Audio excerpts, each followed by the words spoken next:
Betty Gully inaugurou uma exposição no Centro Interpretativo de Angra do Heroísmo. Demonstra algo muito pessoal, afinal de contas, com retalhos da própria família.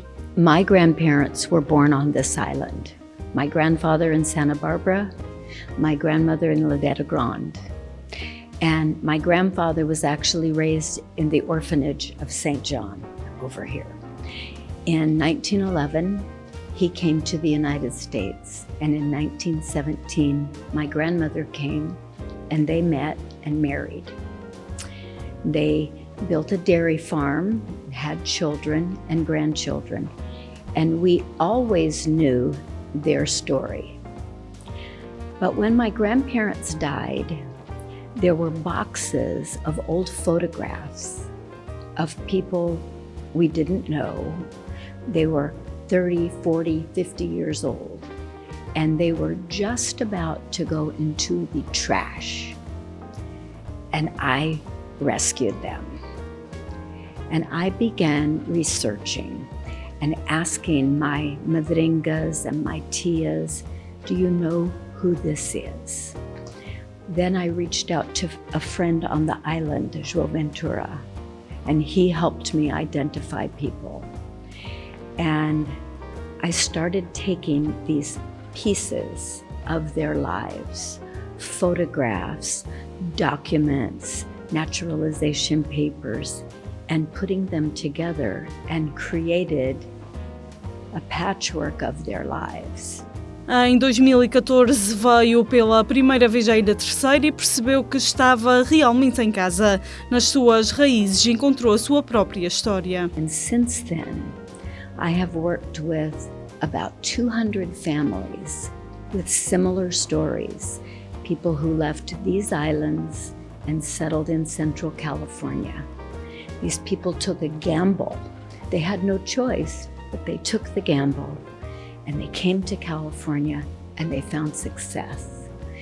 And they created Catholic churches and communities and Holy Spirit organizations and fraternal organizations and families. And they built the agricultural and dairy industry that was dominated by the Portuguese for decades. They built that with their work ethic. And these are important stories to tell. I want other people who have ties to the islands to experience this. Quer inspirar outras pessoas a procurarem mais sobre as suas raízes. Pretende chegar mais longe com este seu trabalho, especialmente com as 70 cartas que encontrou, escritas na Terceira e enviadas para os Estados Unidos da América entre 1905 e 1937. And they discuss world events like World War I and the Spanish influenza epidemic.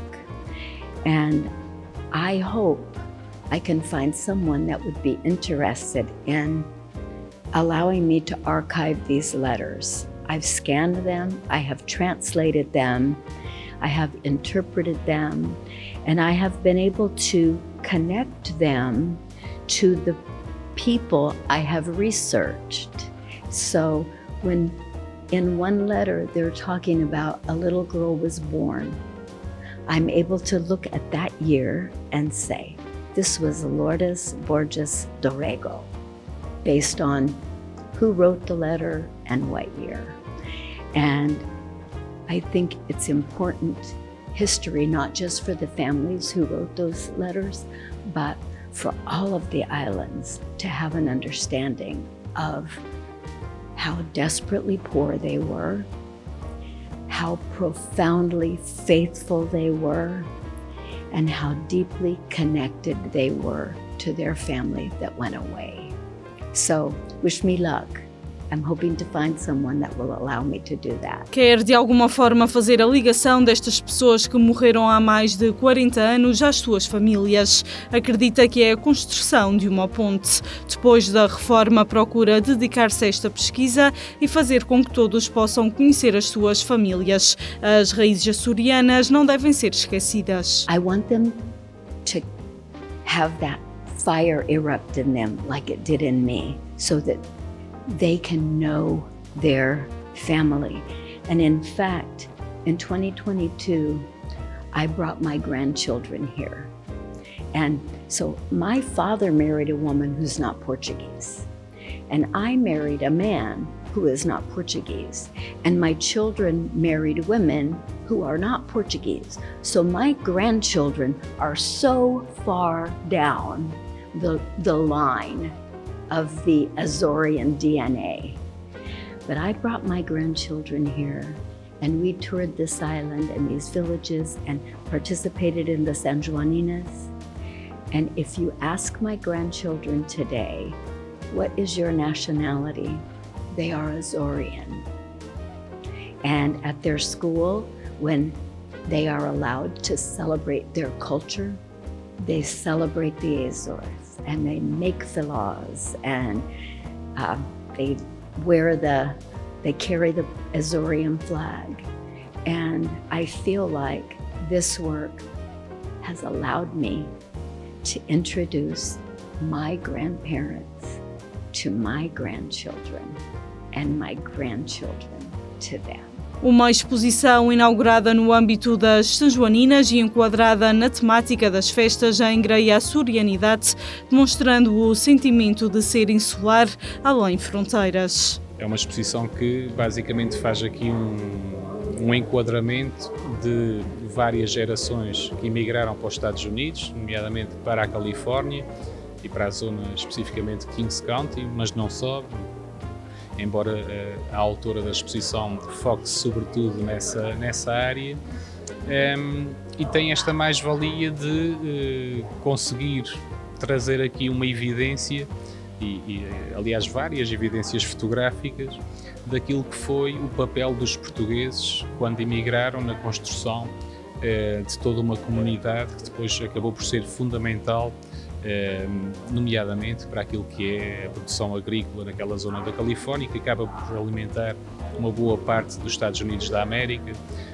e portanto o papel da comunidade portuguesa fica aqui bem marcado nesta exposição, com a mais-valia dela ser feita e ser inaugurada durante umas San Joaninas em que se celebra a açorianidade, e que por essa via também celebra-se o papel dos açorianos um pouco por todo o mundo, e com obviamente um papel preponderante na Califórnia, porque de facto foram muitos os que emigraram para esse estado, os Estados Unidos, e que tiveram um papel de facto muito importante naquilo que foi o desenvolvimento de uma comunidade completamente nova. Integraram-se também muito bem naquele país, e hoje em dia é uma comunidade perfeitamente estabelecida, já com gerações nascidas lá, com muitos açores-descendentes, e por isso esta exposição tem esta grande mais-valia de explicar uma parte importante daquilo que é a história dos Açores, e daquilo que é a preservação da cultura e das tradições açorianas fora do nosso território.